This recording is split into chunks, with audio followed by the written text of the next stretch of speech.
Nos encontramos en un momento histórico en el cual existe un reconocimiento institucional y político de los derechos de los adolescentes que coexiste con una cultura conservadora y prácticas políticas discriminatorias. Por un lado, el Estado y sus instituciones reconocen en concordancia con el avance de los derechos humanos a los adolescentes y jóvenes como sujetos activos en el desarrollo de sus potencialidades, como ya lo señala la Convención de los Derechos del Niño de 1989,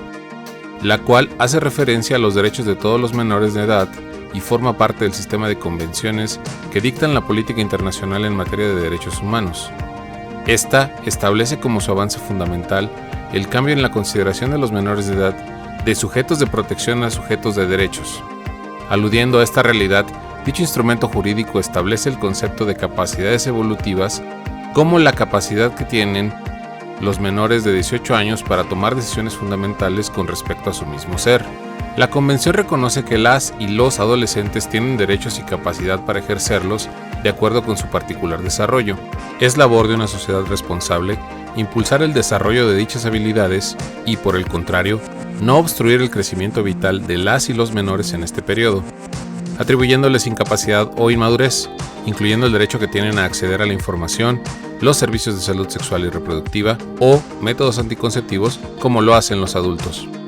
En este mismo sentido, la Nueva Escuela Mexicana refiere que los objetivos de la educación integral de la sexualidad son empoderar a las y los adolescentes, asegurando su bienestar y dignidad, para que cuiden su salud, desarrollen relaciones sociales y sexuales respetuosas y ejerzan sus elecciones de forma responsable, entendiendo y protegiendo sus derechos a lo largo de la vida. Sin embargo, estos propósitos se obstaculizan porque el tabú, los silencios, la vergüenza, la culpa, la represión, la autocensura, la satanización, la falta de información basada en evidencias y los prejuicios permean una comprensión equívoca acerca de la sexualidad. Cuando esta situación se traduce al ámbito educativo, tenemos, por un lado, un medio adulto que manifiesta estas carencias en la comprensión de su propia sexualidad y, por el otro, la proyección que hace de estos antivalores en su percepción de la sexualidad de las y los adolescentes, además de que estos arrastran una educación cargada de huecos y estereotipos. Una gran parte de la población adulta considera el ejercicio de la sexualidad como una fuente de problemas, enfermedades, desdicha, perversión, indecencia, etc., y genera prácticas discriminatorias movidas por la buena voluntad de proteger a la juventud de estas situaciones en donde se mezclan factores de riesgo reales con una fobia social.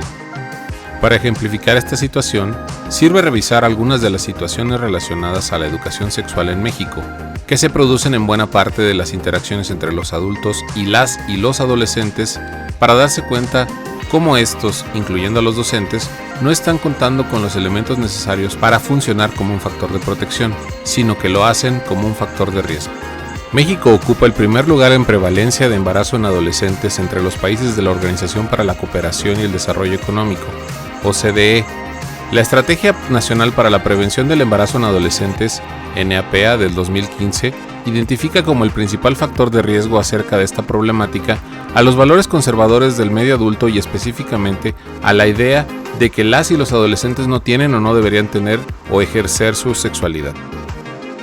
Cifras de algunos estudios de amplitud nacional sobre la violencia en las relaciones de noviazgo no arrojan datos menos preocupantes. Por ejemplo, la Encuesta Nacional de Violencia en las Relaciones de Noviazgo de la SEP y el Instituto Nacional de la Juventud del 2008 consigna que aproximadamente 3/4 partes de las y los adolescentes encuestados reportaron algún tipo de violencia en sus relaciones de noviazgo, y la Encuesta Nacional sobre la Dinámica de las Relaciones en los Hogares de 2016 menciona que alrededor del 46% de las mujeres mayores de 15 años reportaban violencia en su actual o anterior relación de pareja, debido en parte a que no existe una educación emocional, la cual debería ser parte de una educación sexual integral, o ésta se encuentra llena de falsas concepciones. Aunado a esto, las y los adolescentes debutan en sus primeras relaciones emocionales con los supuestos provenientes de roles de género rígidos y estereotipados,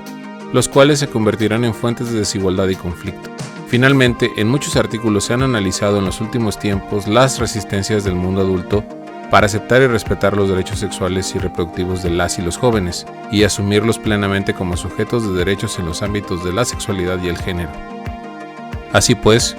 vemos un desfase entre los objetivos de la nueva escuela mexicana y el sustrato cultural del cual forman parte las instituciones de educación media superior. Por lo tanto, aquí se vuelve pertinente la pregunta: ¿cómo impartir una educación sexual si no tenemos ni siquiera una percepción objetiva y basada en evidencias acerca de la sexualidad, nuestra propia sexualidad? Con esta pregunta cerramos esta videoreflexión. Lo invitamos a que comience con las actividades de la semana.